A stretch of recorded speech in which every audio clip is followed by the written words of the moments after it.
किया था।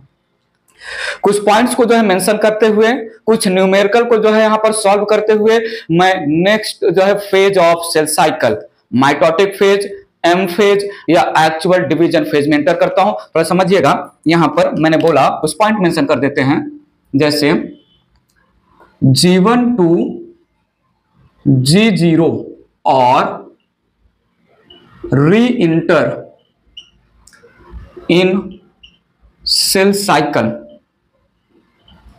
is influenced by availability of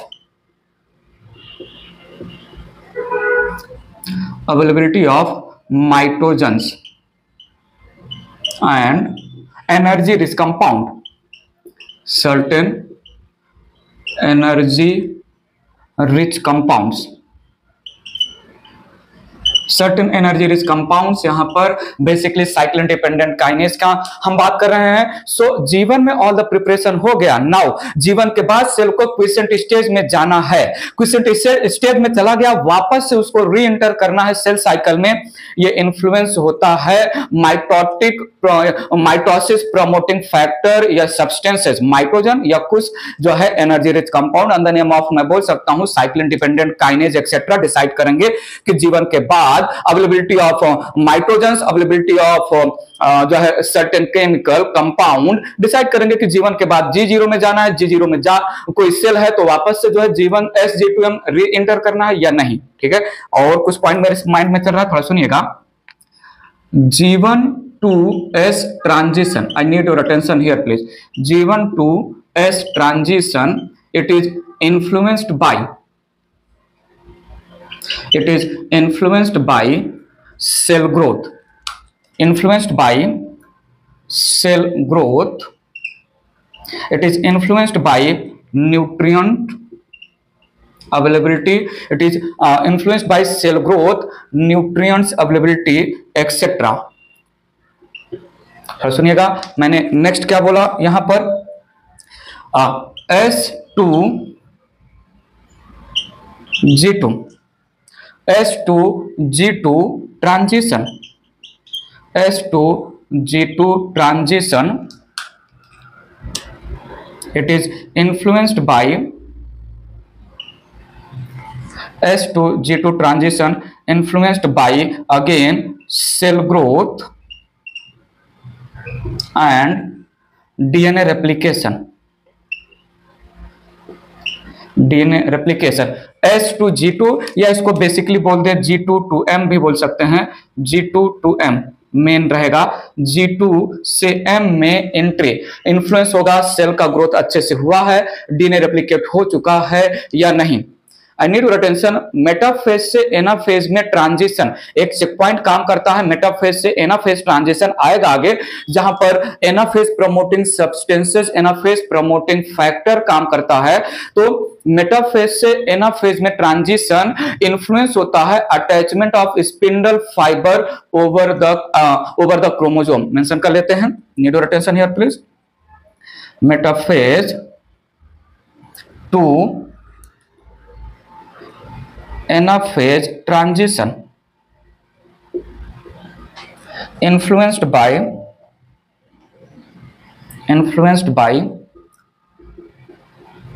attachment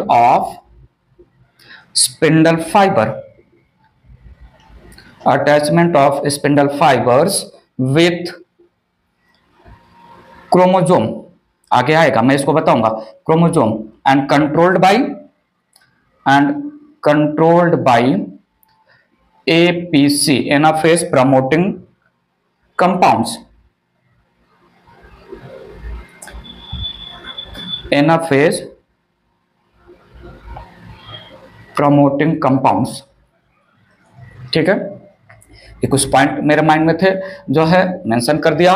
ठीक है, ट्रांजिशन कैसे कंट्रोल होता है, कौन रेगुलेट होता है, not so much important but still we should know. आगे बढ़ते हैं, कुछ न्यूमेरिकल्स देखते हैं, ये इरेज कर रहा हूं मैं थोड़ा। आइए यहाँ पर कुछ क्वेश्चंस की बात करते हैं। जैसे मैंने पहला एक क्वेश्चन लिया, इफ, थोड़ा समझिएगा, if mother cell, need your full attention here, if mother cell has 40 chromosomes, if mother cell has 40 chromosomes and 50 picogram DNA, 50 picogram DNA, need your full attention here, then tell number of chromosomes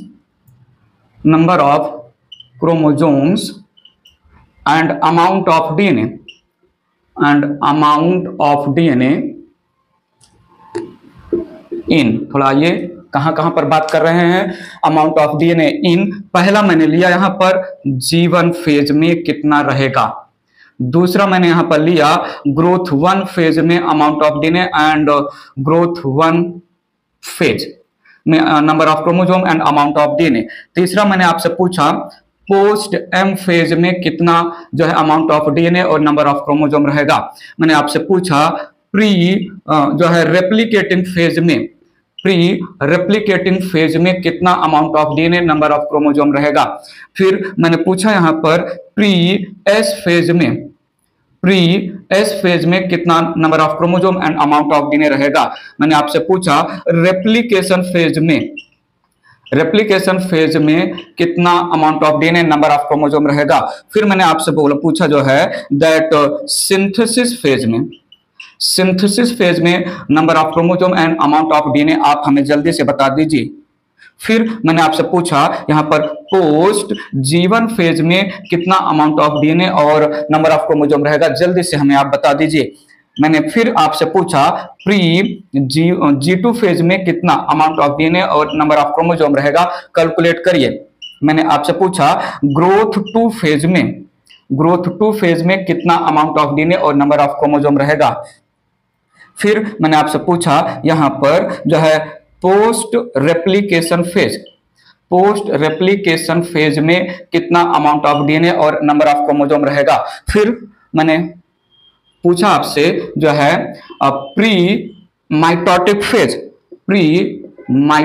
phase में कितना number of chromosome और amount of DNA रहेगा, फिर मैंने आपसे पूछा यहां पर पोस्ट एस फेज में कितना अमाउंट ऑफ डीएनए और नंबर ऑफ क्रोमोसोम रहेगा, फिर मैंने आपसे पूछा जो है ग्रोथ 2 फेज में कितना अमाउंट ऑफ डीएनए और नंबर ऑफ क्रोमोसोम रहेगा, इतने सारे मैंने आपसे क्वेश्चन पूछ डाले एक जो है डेटा देके, ठीक है। So need your full attention, कोई भी लैंग्वेज में आपसे नंबर ऑफ क्रोमोसोम और amount of DNA mother cell का देकर आपको किसी भी लैंग्वेज में क्वेश्चन पूछा जा सकता है, ठीक है। तो थोड़ा देखिएगा यहां पर अगर मैं आंसर की बात करूं तो हमें गिवन क्या है, थोड़ा समझिएगा, गिवन है 2n is equal to 40 chromosomes, 2n is equal to 40 chromosomes and 2c is equal to 50 picogram DNA, 2c is equal to जो है 50 पिकोग्राम डीएनए। गिवन में मदर सेल, अगर जो है सेल यहां पर जो मदर सेल है हैप्लॉइड के लैंग्वेज में अगर क्वेश्चन देना होगा तो मेंशन करेगा, अदरवाइज हमें इन जनरल डिप्लॉइड ही लेना होगा। मदर सेल ये होता है 2n to C इंटरफेज में, before division, before beginning of interphase, जो before beginning of G1S G2 non dividing phase में जो है mother cell 2n to C होता है। तो 2n is equal to 40 picogram DNA और 2n is equal to 40 chromosome, 2c given है 50 picogram DNA. बात समझा? G1 phase, growth 1 phase, post M phase, pre replication phase, pre S phase, ये सारे के सारे स्टोरी हैं जो है G1 फेज के। तो G1 फेज में नंबर ऑफ क्रोमोसोम और अमाउंट ऑफ डीएनए के साथ कोई भी छेड़खानी नहीं होता है। तो यहां पर 2n to C, यहां पर भी 2n to C, यहां पर भी 2n to C कंडीशन रहेगा, यहां पर भी 2n to C कंडीशन रहेगा, ठीक है। लेकिन जैसे ही प्री एस फेज, ठीक है, ये भी जो है G1 का है, तो यहां पर भी 2n to C कंडीशन रहेगा। रेप्लिकेशन फेज एस फेज को बोलते हैं। यहां पर अमाउंट ऑफ डीएनए डबल हो जाता है, number of chromosome remain same. यहां पर क्या रहेगा 2n4c। रेप्लिकेशन फेज को एस फेज भी नाम देते हैं, सिंथेसिस फेज, तो यहां पर 2n4c। पोस्ट जीवन मतलब अगेन एस फेज को ही मैं बोल रहा हूं 2n4c। प्री जी2 फेज मतलब अगेन मैं जीवन एस फेज को ही हाईलाइट कर रहा हूं 2n4c। ग्रोथ 2 फेज मतलब अब मैं जी2 फेज में आ गया, जब एस फेज में 2n4c आ गया है तो यहां पर भी 2n4c कंडीशन चलेगा। रेप्लिकेशन फेज के बाद जी2 फेज ही आता है, 2n4c कंडीशन चलेगा। Pre mitotic phase, mitotic phase के पहले जी2 फेज आता है, यहां पर भी 2n4c कंडीशन चलेगा। एस फेज के बाद अगेन जी2 फेज आता है, 2n4c कंडीशन चलेगा। पर समझा, ग्रोथ फेज, ग्रोथ 2 फेज। अच्छा, इसको जी2 फेज ले लेते हैं, 2 बार आ गया है, ठीक है। तो जो है यहां इन जनरल में मेंशन कर देता हूं जी2 फेज। जी2 फेज में कंडीशन अमाउंट ऑफ डीएनए और नंबर ऑफ क्रोमोसोम को लेके क्या रहेगा 2n4c। हमें दिया गया है 2n is equal to 40 chromosomes, 2c is equal to 50 picogram. Point समझा? तो यहां और थ्रू आउट जीवन फेज जितने भी अलग अलग टर्म्स जीवन फेज को लेके मेंशन है, वहां पर मदर सेल के पास जो कंडीशन है वही जीवन फेज में रहेगा। उसके बाद जितने भी अलग अलग टर्म्स एस फेज में है, वहां पर अमाउंट ऑफ डीएनए आप डबल कर देंगे, become 100 picogram, number of chromosome remain same. जितने भी अलग अलग टर्म्स मैंने जो है जी2 फेज को लेकर रखे हैं, वहां पर भी number of chromosome remain same. Amount of DNA क्या हो जाएगा 2c का double 4c is equal to 100 picogram. ये न्यूमेरिकल हो जाएगा, ठीक है। एक और छोटा सा न्यूमेरिकल देखते हैं, एक और न्यूमेरिकल देख लेते हैं। मैंने आपके सामने क्वेश्चन रखा, इफ थोड़ा सुनिएगा, if 30 chromosomes, if 30 chromosomes and 60 picogram, 30 chromosomes and 60 picogram DNA present है in S phase, in S phase, ठीक है, then find out number of chromosomes and amount of DNA इन।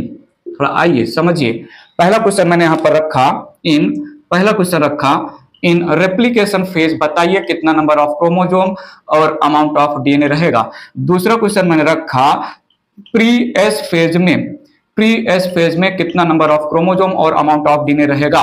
फिर मैंने तीसरा क्वेश्चन रखा पोस्ट एम फेज में कितना number of chromosome और अमाउंट ऑफ डीएनए रहेगा, ठीक है। चौथा क्वेश्चन मैंने आपके सामने रखा प्री एम फेज में कितना अमाउंट ऑफ डीएनए और नंबर ऑफ क्रोमोसोम रहेगा। पांचवा क्वेश्चन मैंने आपके सामने रखा पोस्ट रेप्लिकेशन फेज में कितना अमाउंट ऑफ डीएनए और नंबर ऑफ क्रोमोसोम रहेगा। फिर मैंने नेक्स्ट क्वेश्चन रखा जी2 फेज में कितना अमाउंट ऑफ डीएनए और नंबर ऑफ क्रोमोसोम रहेगा। फिर मैंने रखा यहां पर जीवन फेज में कितना अमाउंट ऑफ डीएनए और जो है नंबर ऑफ क्रोमोसोम्स रहेगा। ये कुछ क्वेश्चन है। तो याद जो है आपको मैंने प्रीवियस लेक्चर में हर एक फेज के अलग अलग नाम बता दिए हैं। रेप्लिकेशन फेज मतलब एस फेज ही होता है, प्री एस फेज का मतलब जीवन फेज, पोस्ट एम फेज का मतलब जीवन फेज, प्री एम फेज का मतलब जी2 फेज, पोस्ट रेप्लिकेशन का मतलब जी2 फेज। ये जी2 और जीवन है ही। तो सुनिएगा, अगर आंसर यहां पर मैं फाइंड आउट करूं तो एस फेज में नंबर ऑफ क्रोमोसोम और अमाउंट ऑफ डीएनए कितना रिप्रेजेंट होता है। एस फेज में जो है नंबर ऑफ क्रोमोसोम 2n और 4c amount of DNA represent होता है। 2n हमें दिया है 30 क्रोमोसोम, 4c दिया है हमें 60 पिकोग्राम ऑफ डीएनए, ठीक है। एस फेज का ही दूसरा नाम है रेप्लिकेशन फेज, सेम जाएगा, ठीक है। जीवन जहां पर है, जीवन में क्या होता है 2n 2c, जी2 में क्या क्या होता है 2n 4c, ठीक है। जी2 में अगेन यहां पर 2n 4c कंडीशन होगा, जीवन में 2n 2c कंडीशन होता है, 2n 2c कंडीशन होता है। तो क्या मैं बोलूं एस फेज में 30 क्रोमोसोम है तो जीवन और जी2 में जो है नंबर ऑफ क्रोमोसोम तो जो है इंक्रीज नहीं होता है, नंबर ऑफ क्रोमोसोम कांस्टेंट रहता है। जीवन फेज में एस फेज के कंपेयर में half the amount of DNA कर देंगे, जी2 में तो सेम कंडीशन जाएगा। पॉइंट समझा? तो ये थोड़ा सॉल्व कर लीजिएगा, ना समझे तो कमेंट बॉक्स में कमेंट